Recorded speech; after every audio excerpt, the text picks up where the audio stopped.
আসসালামু আলাইকুম প্রিয় দর্শক, অন্য মঞ্চের আলাপ চাইতায় আপনাদের সকলকে আমন্ত্রণ। এখনো শেখ হাসিনা যদি বিমানবন্দরে এসে উপস্থিত হয় তাহলে সরকার কি করবে? সরকারের কাছে কি বিকল্প আছে? সরকার কি কোনো বাহিনীকে, কোনো অরাজক শক্তিকে এয়ারপোর্টে পাঠিয়ে দিবে ওখানে অরাজকতা করার জন্য? ওই দিন কি আছে? ওই অবস্থা কি আছে?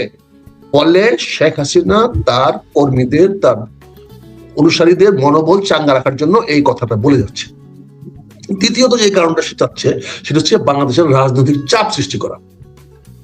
বাংলাদেশের রাজনীতিতে সে যে একটা ফ্যাক্টর, সে যে এখনো বাংলাদেশের রাজনীতির নিয়ন্ত্রণের মধ্যে আছে, নিয়ন্ত্রণ করতে পারে, বাংলাদেশের রাজনীতির ব্যারোমিটার পারত আপ ডাউন করাইতে পারে, এটা তারই বিভিন্ন বক্তব্যের মাধ্যমে প্রচারিত হচ্ছে।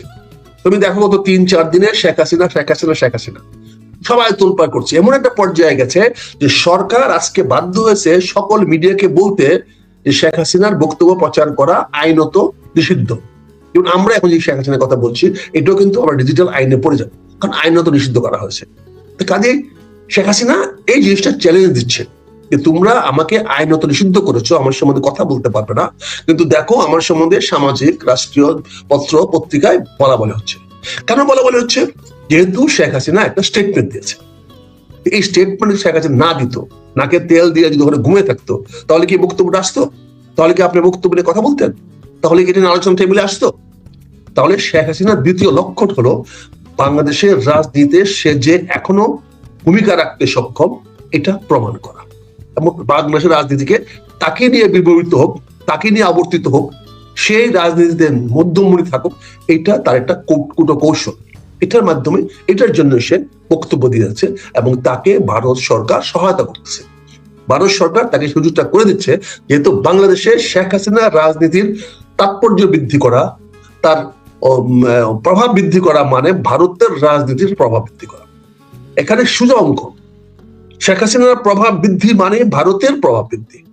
এখানে শেখ হাসিনাকে প্রোটেকশন দেওয়ার জন্য ভারত একটা গ্রাউন্ড পাবে, শুভেন্দু অধিকারী একটা গ্রাউন্ড পাবে। এখানে তাকে তার নিরাপত্তার জন্য তারা অংশগ্রহণ করার জন্য একটা আন্তর্জাতিক পর্যায়ে এবং জাতিসংঘের কাছ থেকে তারা একটা ম্যান্ডেট পাইতে পারে যে একটা নাগরিক তার দেশে যাচ্ছে, সারেন্ডার করবে, তাকে আইনগত বাধা কেন দেওয়া হবে? এটা ক্যান বি ইস্যুস। কাজে ভারত এই সুযোগটা শেখ হাসিনা দিচ্ছে। দ্বিতীয় যে কারণটা বলছি সেটা বুঝতে হবে,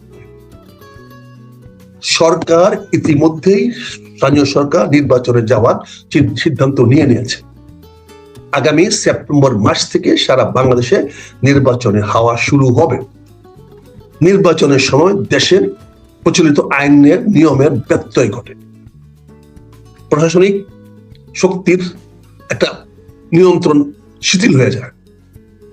ওই সময় আওয়ামী লীগের নেতা কর্মীরা যাতে নির্বাচনে অংশগ্রহণ করতে পারে, ওই সময় যাতে আওয়ামী লীগের সকল স্থানীয় স্তরে করতে পারে, সেটার জন্য শেখ হাসিনা একটা আগাম বার্তা দিয়ে রাখতেছেন যে তোমরা ঘাবড়িও না, তোমরা মনে করো না যেদিন গিয়েছে এদিন আবার ফিরে আসবে। সে নিশ্চয় দিয়ে যাচ্ছে আওয়ামী লীগের নেতা কর্মীদেরকে, তৃণমূল নেতা কর্মীদেরকে, সমস্ত গ্রাসরুট লেভেল নেতা কর্মীদের যে আমরা নেতাদের নিয়ে আসতেছি, তোমরা ঘাবড়িও না, যেদিন চলে গেছে চলে গেছে, সেই দিন আবার পুনরাবৃত্তি হবে না।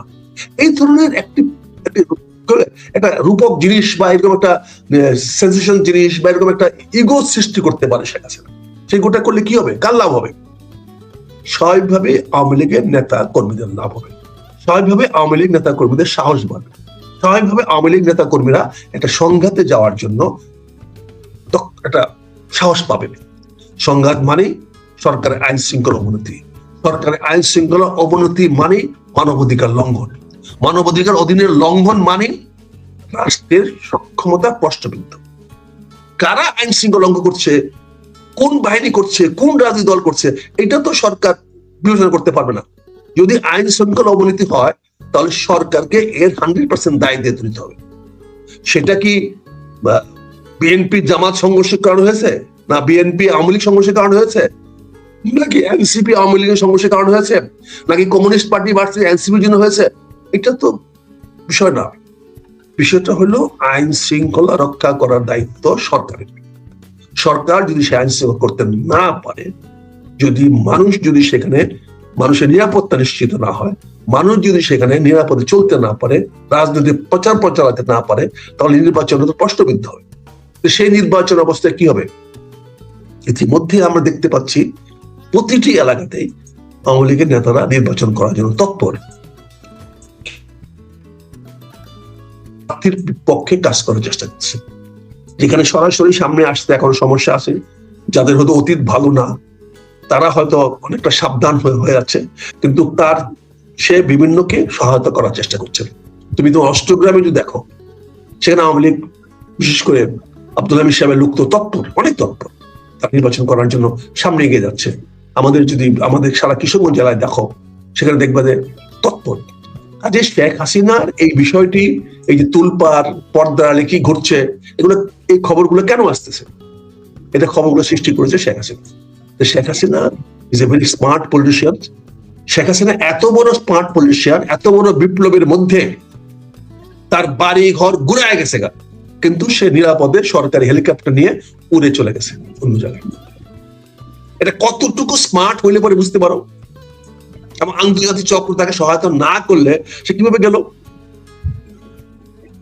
প্রস্থান করা, যুদ্ধক্ষেত্র থেকে প্রস্থান করা পরাজয় নয়। আমরা ইংরেজিতে বলি উজ্জ্বল, ওয়ারফেয়ারে উজ্জ্বল পরাজয় নয়। যুদ্ধে ক্ষান্ত দেওয়া সন্ধি নয়, পরাজয় নয়। ক্ষান্ত হইতেই পারে বিভিন্ন কারণে, যে মাঝে মাঝে ইউক্রেন রাশিয়ান যুদ্ধে কখনো যুদ্ধ বেড়ে যায়, কখনো যুদ্ধ কমে যায়, কখনো বলে আমরা 7 দিনের জন্য যুদ্ধ বিরতি দিলাম। এটা বিভিন্ন স্ট্র্যাটেজির কারণে দেয়। আমরা ইরান ইউএসএ যুদ্ধে দেখছি, আমরা ওই যে জর্ডানে বা হামাসের সঙ্গে দেখতেছি কি হচ্ছে, যুদ্ধ হচ্ছে 3 দিন 5 দিন, আবার 2 দিন বিরতি, আর কেউ হেরে গেল, কেউ জিতে গেল না। এটা হলো একটা গতি, বিভিন্ন ভাবে চলে। এখানে রাজনীতিতেও শেখ হাসিনা একটা বিরতি দিয়েছে। সে সরকারি হেলিকপ্টার নিয়ে বহাল তবিয়তে ফ্লাই করে দিল্লি চলে গেছে, এবং দিল্লিতে আল্লাহর মতে ভালোই আছে এবং কথাবার্তা বলছে। আজকে আমরা যারা শেখ হাসিনার বিরুদ্ধে রাজপথে যতই গরম করবো, ততই সরকারকে ব্যাকআপে ফেলা হবে। শেখ হাসিনা জানে তার বিপক্ষে যত মিছিল হবে, তার বিপক্ষে যত বক্তব্য আসবে, ততই সরকার ব্যাকআপে পড়বে, ততই সরকারের মানবাধিকার প্রশ্নবিদ্ধ হবে, ততই সরকারকে বলা হবে সরকার নিপীড়নমূলক রাজনীতি করতেছে। এটা ভেরি ট্রিকি জিনিস। শেখ হাসিনার পক্ষে একটা মিছিল করলো, সেই মিছিলে বাধা দিলা, তাহলে মানবাধিকার লঙ্ঘিত হলো না? রাজনৈতিক পরিবেশ নষ্ট করলো না? তার রাজনৈতিক অধিকার নষ্ট করলো না? হ্যাঁ, যারা বাধা দেয় তাদের হয়তো ইমোশন আছে, তাদের হয়তো আবেগ আছে, কিন্তু সেই আবেগটা তো আইন শৃঙ্খলা ভঙ্গে চলে গেল। যখন আইন শৃঙ্খলা ভঙ্গে চলে যাবে, তখন আইন শৃঙ্খলা বাহিনী বা আইন শৃঙ্খলা প্রশাসনিকরা কি করবে? তারা তো আইন রক্ষা করতে হবে। আইন শৃঙ্খলা রক্ষা করতে গেলে জিনিসটা তো শেখ হাসিনার ফেভারে চলে যাবে। আর রক্ষা না করে তাহলে ফেভারে যাবে। কেন ফেভারে যাবে? সে মানবাধিকার লঙ্ঘিত হচ্ছে, রাজনৈতিক অধিকার লঙ্ঘিত হচ্ছে। তুমি তো সংবিধান এখন সাসপেন্ড না, বাংলাদেশের সংবিধান এখন সম্পূর্ণভাবে কার্যকর, এবং সেই সম্পূর্ণ কার্যকর সংবিধান রেখে সরকার যা ইচ্ছা তা কাজ করতে পারে না। সরকার আগামী দিনে বেকায়দায় পড়বে। কারণ সংবিধান না থাকলে, অতীতে যারা করেছে, সামরিক শাসকরা করেছে, তারা সবসময় সংবিধানকে সাসপেন্ড করেছে। যার জন্য শেখ হাসিনা আর্টিকেল 7 এর সংশোধন আসছিল যে সংবিধান কোন শক্তি আর সাসপেন্ড করতে পারবে না। যদি কেউ সংবিধান সাসপেন্ড করে, তাহলে সেটা পানিশেবল টু ডেথ হবে।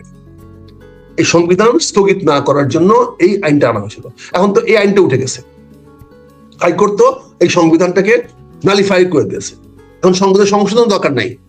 কয়েকটা আর্টিকেল গত বৃহস্পতিবার দিন মহামান্য সুপ্রিম কোর্ট সেটাকে বাতিল করে দিয়েছে। মাননীয় সুপ্রিম কোর্ট সেটা বাতিল করে দিয়েছে।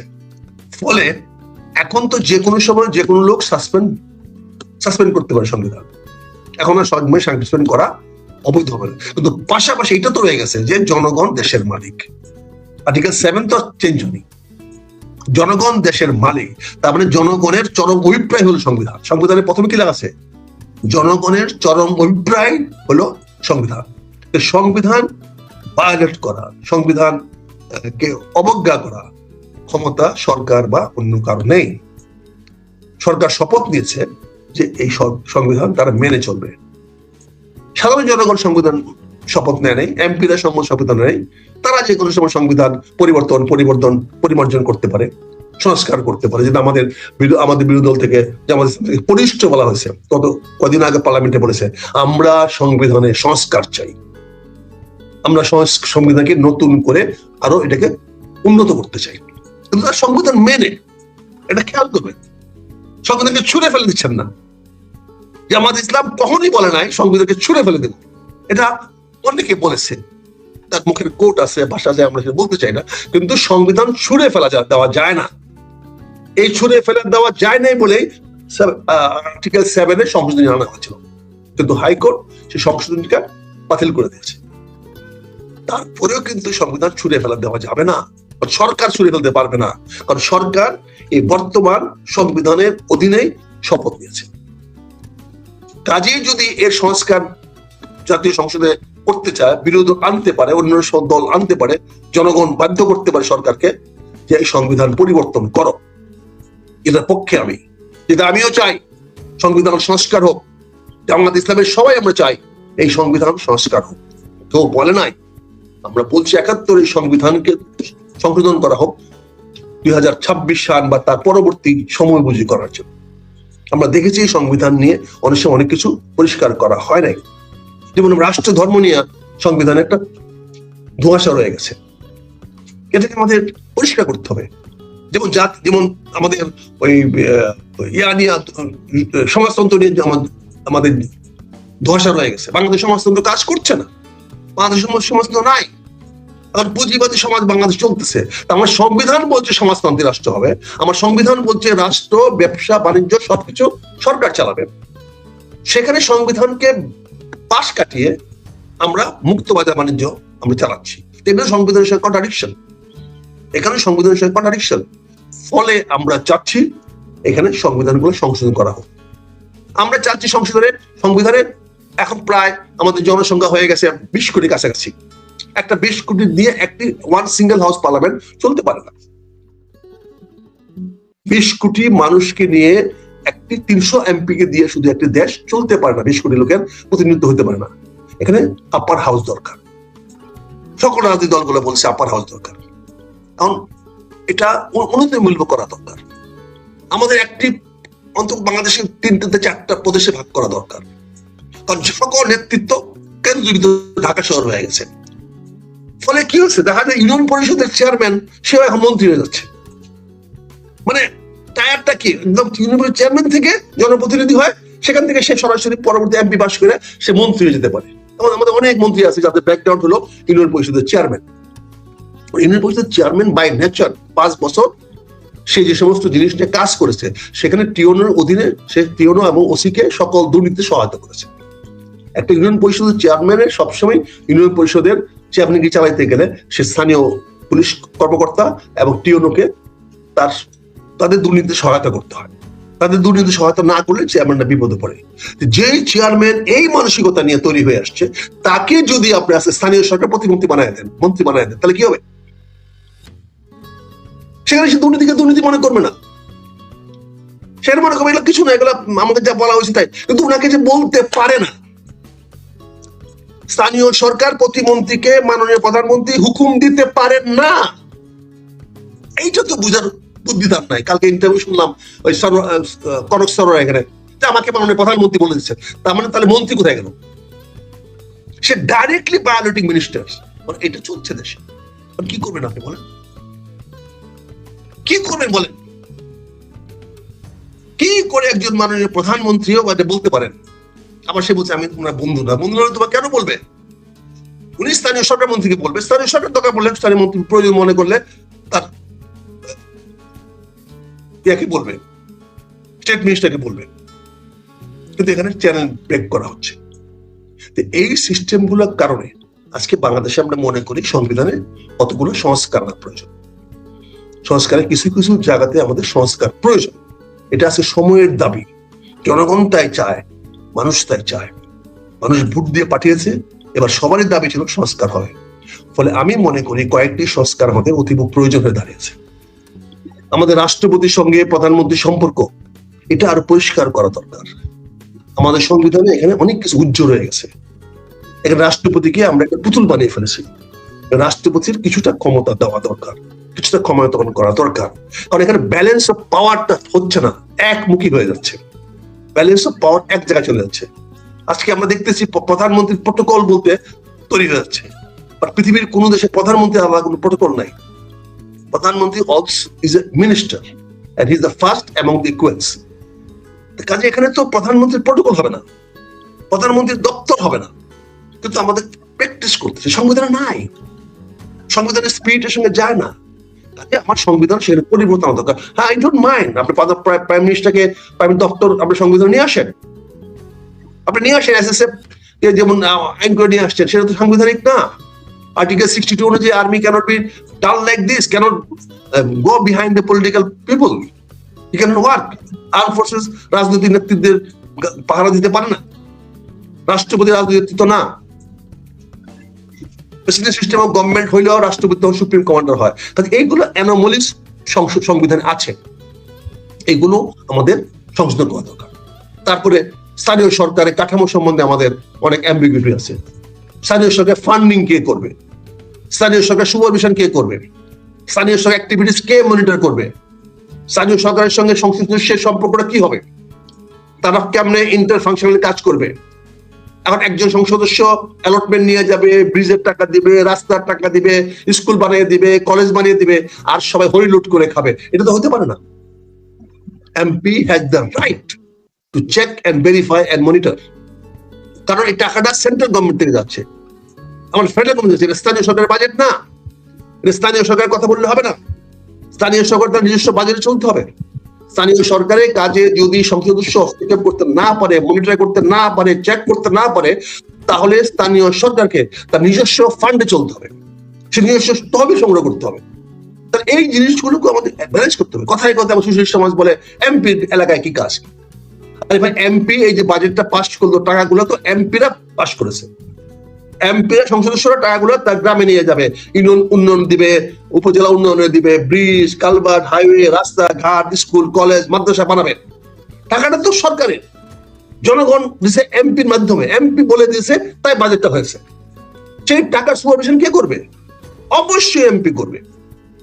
কাজে আমাদের সংবিধানে এরকম একটা কানেক্টিভিটি বা এরকম একটা রিলেশনশিপ ডেভেলপ করতে হবে স্থানীয় সরকারের সঙ্গে, নাহলে ক্ল্যাশ হচ্ছে, বিতর্ক হচ্ছে। এখন দেখা যাচ্ছে সকল চেয়ারম্যানরা সরকারি দলে হতে চায়, কারণ জানি সরকারি দলে সদস্য হইতে পারলে, চেয়ারম্যান হইতে পারলে আয় ব্যয় বাড়বে, বরাদ্দ বাড়বে, পাবে। এটা তো এক ধরনের কলোনিয়ালিজম, এক ধরনের চাপ সৃষ্টি করে, প্রভাব সৃষ্টি করে, বা তাকে দাসে পরিণত করা। কিন্তু পরিষদের চেয়ারম্যানদেরকে আমরা দাসে পরিণত করে ফেলতেছি। তারা একটা ইলেকটেড হয়ে আসে, টাকা পয়সা খরচ করে, অনেক মেহনত করে, অনেক আশা ভরসা করে পাশ করে, তারপর দেখা যায় তারা টিওনের বারান্দায় ঘুরতে হয়, ওসির বারান্দায় ঘুরতে হয়, তাকে কেউ জিজ্ঞাসা করে না, তার সামনে থেকে লোক ধরে নিয়ে যায়, সে কিছু বলতে পারে না, তার এলাকায় প্রজেক্ট হয় না, পাশের এলাকায় ডাবল প্রজেক্ট হচ্ছে। এই জিনিসগুলো তো আমাদেরকে একটা সাংবিধানিক ভাবে একটা প্রোটেকশন দরকার। কাজেই সংবিধানের সংস্কার এখন প্রয়োজন হয়ে দাঁড়িয়েছে, সমস্ত সংস্কারগুলো করতে হবে। করার জন্য পার্লামেন্ট হলো রাইট প্লেস। এখন বাজেট চলে গেছে, আগামী 60 দিনের মধ্যে আবার সংসদ বসার কথা। 60 দিন কেন, 15 দিন, আরো 50 দিন পরে করেন, 40 দিনের মধ্যে বসে যান। আপনাদের কি কাজ? বসেন, বসে সংবিধান রচনা করেন, নতুন করে সংবিধানকে সংস্কার করেন, কোথায় কোথায় সংস্কার আনতে হবে বসেন, এমপি সাহেব দায়িত্ব দেন, একটা সংসদীয় সংস্কার কমিটি করে দেন, করে কোথায় কোথায় কোথায় কোথায় করা থেকে অনেক বিজ্ঞ লোকের আছেন। তাহলে আইনজ্ঞ হলে হবে না, আইনের লোক হলে হবে না, এমন লোককে দেন যারা জনগণের ভাষা বুঝে, যারা জনগণের অভিপ্রায় বুঝে, যারা জনগণ কি চায়, জনগণের আকাঙ্ক্ষা কি সেটা বুঝে। এখন লয়ার হইলে তো বুঝে না, লয়ার মানেই তো আর লবিস্টার হলে হবে না। Implication of law and foundation of law is not same. লকে প্রয়োগ করা এক মানসিকতা, ল তৈরি করা আরেক মানসিকতা। যে ল প্রয়োগ করে সে তো লয়ের মানসিকতা না, ল তৈরি করা মানসিকতা না। ফলে ল যারা তৈরি করবে তারা হবে সমাজবিদ, তারা হবে দার্শনিক, তারা হবে সমাজ সচেতন ব্যক্তি, যারা সমাজের প্রতি দায়িত্বশীল থাকবে, তারাই আইন প্রণয়নে সহায়তা করবে, তারাই আইন প্রণয়নের নীতিমালা দিবে। কিন্তু এখন কি হচ্ছে, যে উকিল মামলা লড়বে সেই উকিল আইন তৈরি করে নিয়ে আসতেছে, ফলে তার মামলা সুবিধা হয়। এটা তো কন্ট্রাডিক্টরি, এটা কনফ্লিক্ট অফ ইন্টারেস্ট, এটা হইতে পারে না। কাজে আমি মনে করি এই সকল বিষয় মিলে আমাদের একটা সাংবিধানিক সংস্কার প্রয়োজন। সংবিধানে বিভিন্ন জায়গায় পরিবর্তন দরকার, সেগুলো করা দরকার। এবং শেখ হাসিনা আমাদেরকে আজকে এই দিকে না গিয়ে, সংশোধনের দিকে না গিয়ে, দেশে উন্নয়ন কাঠামোতে না গিয়ে আপনি কি করছেন? শেখ হাসিনা নিয়ে আলোচনা করছেন। ইট ইজ হার অ্যাচিভমেন্ট, এটা তার অর্জন। জাতি এত কিছু ফেলে রেখে, চট্টগ্রামে বন্যায় দিনের পর দিন পরীক্ষা বন্ধ হয়ে যাচ্ছে, মানুষের দুর্গতি বাড়তেছে। আজকে দেখলাম ত্রাণমন্ত্রী বলছেন অনেক জায়গায় ত্রাণ পৌঁছে নাই। বাহ, ত্রাণমন্ত্রী বলছে অনেক জায়গায় ত্রাণ পৌঁছে নাই। What a statement! তার কি অধিকার আছে কথাটা বলা? অনেক জায়গায় ত্রাণ পৌঁছে নাই। হেলিকপ্টার নাই, সেনাবাহিনী হেলিকপ্টার নাই, সিভিল এভিয়েশন হেলিকপ্টার নাই। কেন ত্রাণ পৌঁছতে পারলো না? কেন হেলিকপ্টার দেখা গেল না? বাংলাদেশে এই ওয়েদার হেলিকপ্টার চলার মতো, এই বৃষ্টিতে হেলিকপ্টার চলার মতো ক্যাপাবিলিটি আমাদের নাই। আমাদের বিমান বাহিনীর সেই ক্ষমতা নাই ফ্লাই করার। এই বৃষ্টির মধ্যে চলার মতো সক্ষমতা আমাদের নাই। আমাদের ইঞ্জিনিয়ার ব্যাটালিয়ন কি পল্টুন নাই? স্রোতের এগেস্টে কাজ করার মতো কি আমাদের ইঞ্জিনিয়ার ব্যাটালিয়নদের ক্ষমতা নাই? আমাদের ইঞ্জিনিয়ার ব্যাটালিয়ন গুলো কেন আছে আর্মিতে? তাহলে একটা ত্রাণমন্ত্রী বক্তৃতা দিচ্ছে টেলিভিশনের সামনে, অনেক জায়গায় ত্রাণ পৌঁছতে পারে নাই, যেন সে এখনো বিরোধী দলের নেতা, সাধারণ লোক সে। আরে বেটা, তোমার দায়িত্ব তো পৌঁছে দেওয়া, আর তুই পৌঁছতে পারো নাই, এটা আবার ক্যালক্যাল করে বলতেছ। কতটুকু নির্লজ্জ হলে পরে এটা বলা যায় বলেন? কি পরিমাণ হলে বলা যায়? কালকে দেখলাম কনক সানোয়ার একজন ইন্টারভিউ নিয়েছে এক মন্ত্রীকে, বলছে আপনার ছেলে কেন ক্রিকেট বোর্ডের এগুলো তো পদত্যাগ করছে। আরে এতটুকু বোধন নাই, পদত্যাগ করা মানে তুমি মোরালি হ্যাভ ডিফিটেড। তোমার ছেলে যে কাজটা করলো, সেই কাজটা পদত্যাগ করলো, তার মানে তোমার মোরাল ডিফিট হয়েছে। মোরাল অ্যাপ্টিটিউড যেখানে যার নাই, যার মোরাল ডিফিট হয়, তাকে মন্ত্রী থাকার যোগ্য থাকে? কারণ আমার তো প্রথমে লেখা আছে যে মানসিকভাবে ভারসাম্য পূর্ণ হইতে হবে। সেটা মানসিক ভারসাম্য না, কারণ তার ছেলের জন্য কোন কাজটা বৈধ সেটা আগে বুঝে নাই, যতক্ষণ মতো জনগণ এটা নিয়ে না করছে। তারপরে সে উল্টা প্রশ্ন করছে, তা আমাদের ছেলে মেয়েরা কি কিছু করে খাবে না? আর কিছু করে খাওয়া আর রাষ্ট্রীয় অনুষ্ঠানে আসে এক জিনিস। তোমার ছেলে ব্যবসাবাজি করো, চাকরিবাজি করো, সুবিধা নাই, কিন্তু সরকারের কাছে আসবে কেন? কোন যোগ্যতায় আসবে তুমি? এত বড় স্পোর্টসম্যান হয়ে গেছে। কাজে এই জিনিসগুলো যে সমস্ত মন্ত্রীদের মধ্যে ফিলিংস নাই, সবচেয়ে বড় দুর্ভাগ্য দেখেন বললে তো। আজকে 5 দিন ধরে সারা চট্টগ্রাম, বান্দরবন, রাঙ্গামাটি, খাগড়াছড়ি জেলা ডুবে হই হয়ে গেছে। তুমি কি একটা ইমার্জেন্সি মিটিং চট্টগ্রামে দেখেছো? পুরা সমন্বয় করার জন্য কোন একটা টপ লেভেলের কোন সভা হয়েছে? কেউ কি গিয়েছে? বাংলাদেশের পাওয়ারফুল কোন মিনিস্টার কি গিয়েছেন? চট্টগ্রামের মন্ত্রীরা, কক্সবাজারের মন্ত্রীরা গিয়েছেন সৌরজীবিতা বন্ধ করার জন্য? আমি মাননীয় প্রধানমন্ত্রীটা বাদ দিয়ে দিলাম, আশা করেছিলাম মাননীয় প্রধানমন্ত্রী সাহেব যাবেন। এটা খুব জেনুইন ছিল। মাননীয় প্রধানমন্ত্রী সাহেব 2 দিন আগেই চট্টগ্রামে গিয়ে এই বিষয়ে একটা কোঅর্ডিনেশন মিটিং করে আসা করলে ভালো হইতো। এই সমালোচনা করার সুযোগ আমরা পাইতাম না, কিন্তু হয় নাই। তার মানে কি? সরকার ইজ নট প্রপারলি ফাংশনিং। সরকারকে কে যেন ঠেলে ঠেলে চালাচ্ছে। সরকার যেন কেমন একমুখী হয়ে গেছে, একজন লোককে ঠেললেই কাজ হয়, না ঠেললে কাজ হয় না। কতগুলো কন্ট্রাডিকশন বললে তোমরা অপরাধ মনে করো। হাইকোর্ট, সুপ্রিম কোর্ট থেকে বলেছে তত্ত্বাবধায়ক সরকার পূর্ণ বহাল হবে। আইনমন্ত্রী কোন যুক্তিতে বলতে পারে আগামী নির্বাচন তত্ত্বাবধায়ক সরকারের অধীন হবে? সুপ্রিম কোর্টে সে রায়টা তো বাস্তবায়িত করার পরে আসবে সেটা। এখন এটা তো রিভিউ হইতে পারে। সুপ্রিম কোর্টের রায় তো রিভিউ করার সুযোগ আছে। সরকার যদি মনে করে আগামী তত্ত্বাবধায়ক সরকার হওয়া দরকার নাই, সে রিভিউ করতে পারে। সেখানে আইনমন্ত্রী কারোর সঙ্গে আলোচনা না করে, কারোর সঙ্গে কথা না বলে তাৎক্ষণিকভাবে বলতে পারে যে আগামী নির্বাচন তত্ত্বাবধায়ক সরকারের অধীন হবে। এখানে তো আমরা একটু শেষের দিকে আছি,